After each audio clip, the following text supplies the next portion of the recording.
Hello, everybody, and welcome to Infamous Interviews. I'm your host, AJ, and today I'm joined by my guest, Jason Horton, who is a filmmaker who's done a lot of different stuff. But today we are going to talk about his horror film, Craving, that he's made. So, Jason, what got you interested in telling this story, first of all? Well, this is actually a really old script. I wrote this probably, I don't know, 12 or 15 years ago. And I was real into 90s crime thriller slash horror movies, which Yeah, yeah. it really kicked off with From Dusk Till Dawn.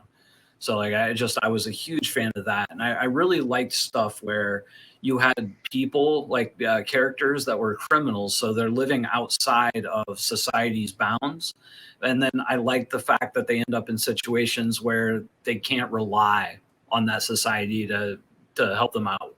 So that was always kind of a big influence. That, and then it's a monster movie, so I really I'm a huge John Carpenter fan. I love The Thing. Right. I love Joe Dante's The Howling. I really, and American Werewolf in London. So I wanted to do something in a similar vein. And you know what? We don't see these crime thriller horror movies now much anymore. So is that one of the reasons why you also wanted to do a script like this?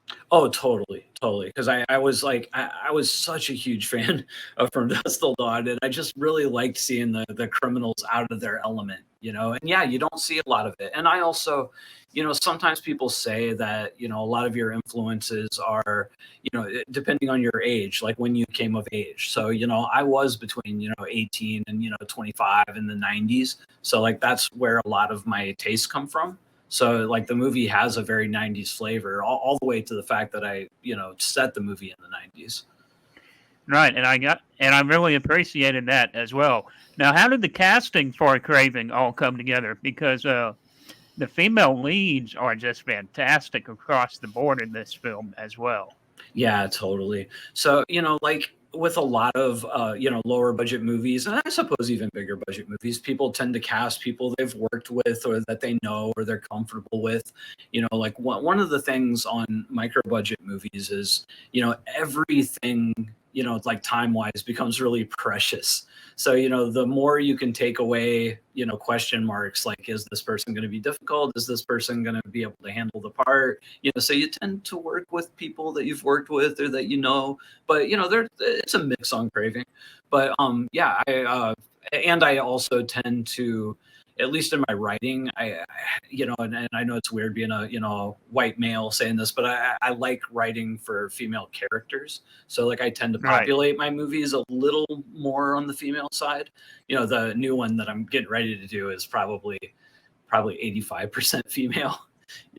So that's a thing, and I, Rachel Amanda Bryant, playing Shiloh in it. I worked with her on Death Day, and she was such a pleasure to work with there. I wanted to, put her in a different kind of role. So, I cast her.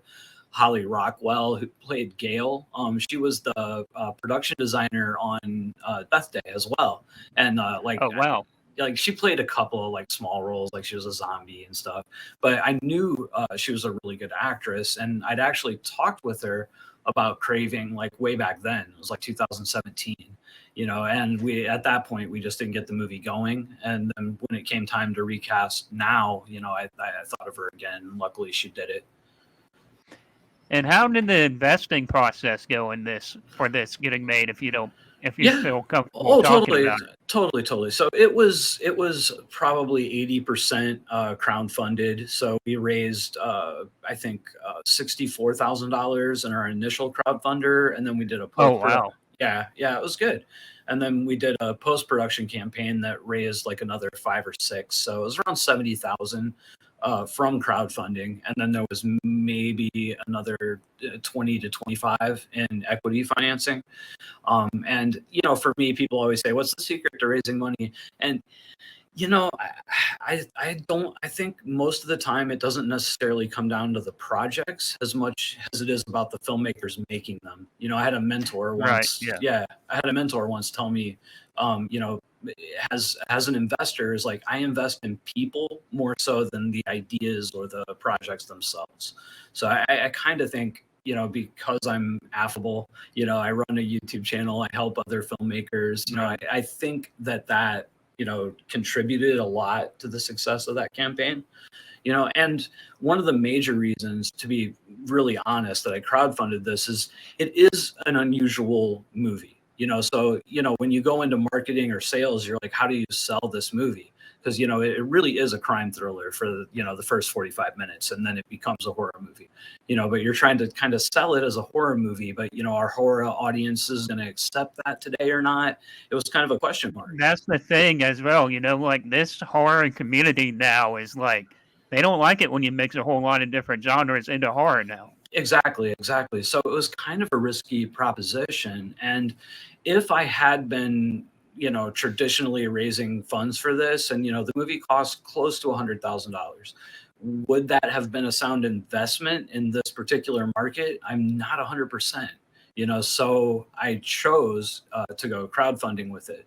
And, not that I don't think I could have raised the money traditionally, but I'm not 100% confident, at least then, that I would have been able to return all of that money in a timely fashion. Now, as it turns out, it seems like it's going to do just fine. But at the shooting phase, I really had no clue. I just knew that I was passionate about the project and really wanted to make it. And I just thought it was the most fiscally responsible route was to at least try the crowdfunding. Right. And are you going to submit this into festivals once your guys are getting ready to gear up for that? No. Like we're done and it's released. Yeah, we're done. It's out. Yeah. Now, I've never been a huge festival guy myself. Everything that I've put out pretty much has went straight into the market. So I haven't used it. Although in the last year, I have some friends that have done festivals and they basically use it like a test screening process, right? Yeah. So, and I totally see the value in that. And if I had the whole thing to do over again, I might have done a short, like maybe 2 or 3 month run just to, fiddle with it a little more. But as far as like, doing festivals to sell it or to push your sales, I don't think it helps much at all.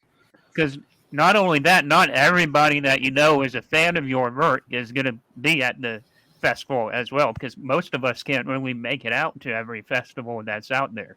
Yeah, totally. So what's next for Craving? Do you guys have a release date for it yet? Yeah, it's out. It's on Amazon right now. Okay. For rental and purchase. I think you can rent it on YouTube as well. It's on Google Play. It'll widen out onto the AVOD platforms probably after April, like Tubi and all that. And then we'll have a physical release that'll hit in, I believe it's August is when that's set up. So it'll be Blu-ray and DVD. Are you going to do like any special kind of mini posters for the Blu-ray release or anything? Yeah. Totally. Yeah. The Blu-ray is going to be it's a fully loaded Blu-ray. So like part of our crowdfunder was, our Blu-ray perk was fairly expensive. So it's tons of special features, exclusive art, signed, all that. So like the Blu-rays will be pretty cool. Well, Jason, what's next for you after you're done with Craving? Because it seems like this is already out to the public to where they can view it. Yeah. So I'm starting my next feature. We're in the fundraising portion of it right now. It's called A Hard Place. It's another monster movie. It's a little bit, it's a lot bit bigger than Craving. It involves another group of criminals. I'm doing another crime thing, although this one is a little bit more straight ahead, a monster movie from beginning to end. It's about a group of criminals that end up in the mountains in West Virginia. They end up in the middle of an ancient feud between two different types of creatures. One group that's like pretty much a nighttime creature and one that's a daytime creature. Well, Jason, thank you so much for joining us today at Infamous Horrors and Infamous Interviews. It's been really fun, and congratulations on everything you got going for yourself.